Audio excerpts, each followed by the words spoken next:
عید کے بعد کا آپ کیا منظرنامہ دیکھ رہے ہیں؟ دیکھیں، دو تین منظرنامے ہیں. ایک تو وہی معیشت کا بحران ہے، اور خاص طور پہ جب IMF کے ساتھ معاملات طے ہوں گے، اس کے نتیجے میں جو کچھ پاکستان کی معیشت کے اندر ہونے والا ہے، اس کا سارا بوجھ آپ نے عام آدمی کے اوپر ڈالنا ہے. اور جہاں بوجھ ڈالنا ہے وہاں بوجھ نہیں ڈالا جائے گا، بلکہ عام آدمی کے ساتھ انڈائریکٹ ٹیکسز کے ذریعے آپ نے وہ چیزیں کرنی ہیں. تو لوگ جو پہلے ہی معاشی بدحالی کا شکار ہیں، ان کی حالت اور زیادہ جسے کہتے ہیں پتلی ہوگی، اور اس کے نتیجے میں ایک معاشی کرائسس جو ہے وہ ہمیں دیکھنے کو ملے گا. دوسرا بڑا مسئلہ یہ ہے کہ جس قسم کی حکومت چل رہی ہے، اس حکومت کے لیے بھی بڑے مسائل پیدا ہو رہے ہیں.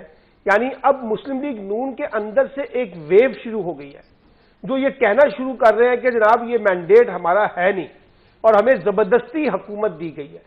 اس میں زیادہ تر وہ لوگ ہیں جو نواز شریف کیمپ کے اندر بہت زیادہ ہیں. کل میں سینیٹر افنان اللہ کو بھی سن رہا تھا، وہ بھی وہی باتیں کر رہے تھے جو رانا ثناء اللہ نے کی ہیں، جاوید لطیف نے کی ہے. کھل کے نہیں، لیکن وہ دبے الفاظ میں کر رہے ہیں. جی، اس کا مطلب کیا ہے؟ اس کا مطلب ہے کہ حکومت کو اپنے اندر سے ایک بحران کا سامنا ہے. اور حکومت کے لیے ایک اور مسئلہ یہ ہے کہ جو پولیٹیکلی کولیشنز بنے ہیں، اب آپ مجھے بتائیے، آپ کو کہیں بلاول بھٹو صاحب نظر آ رہے ہیں؟ نہیں، کہیں گفتگو کرتے ہوئے نظر آ رہے ہیں؟ وہ بالکل خاموش ہیں. اب ان کی خاموشی کے پیچھے کیا وجہ وہ زیادہ بہتر بتا سکیں گے. لیکن لگتا یہ ہے کہ پیپلز پارٹی نے بھی اپنا ایک ڈسٹینس رکھا ہوا ہے اس حکومت کی کارکردگی کے حوالے سے.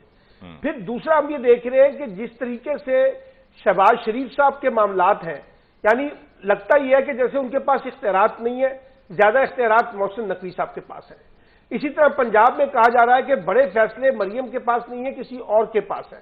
یہ جو ایک ہائبرڈ پلس نظام جس کو ہم لے کر آئے ہیں، اس کے نتیجے میں جو کنٹرول طریقے سے الیکٹڈ لوگوں کے مقابلے میں نان الیکٹڈ لوگوں کو لایا گیا ہے.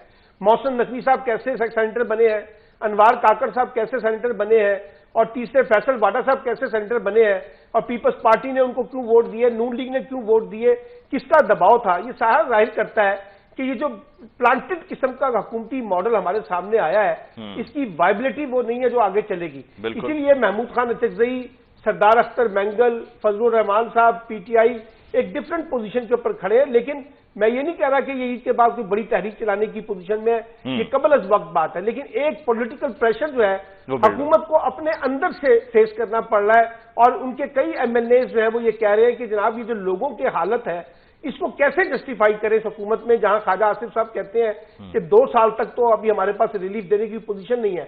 اور وزیر خارجہ جو ہے ان کی توجہ کا مرکز معیشت کا میدان ہے، اور وزارت خارجہ انہوں نے لی ہوئی ہے، اور وہ مداخلت کر رہے ہیں، باقاعدہ خواہش اظہار کرتے ہیں کہ جی میں اس شعبے میں زیادہ پرفارم کروں گا.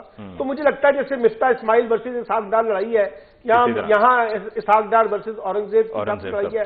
اور محسن نقوی کے معاملے میں بھی حکومت کافی اپنے آپ کو بے بس محسوس کر رہی ہے. بالکل ٹھیک. اور یہ بھی آپ نے جو بات کی ہے وزیر داخلہ اور وزیر اعظم صاحب کی، کہ اب جس طرح اسلام آباد کے جو IG ہیں ان کو وہاں سے ٹرانسفر کر دیا گیا ہے، ہٹا دیا گیا ہے عہدے سے، اور نئے IG کی ابھی تک اپوائنٹمنٹ نہیں ہوئی ہے، جس پر پھر چیف کمشنر صاحب نے ایک خط بھی لکھا ہے کہ جی وہ پوزیشن جو ہے وہ ویکنٹ ہے.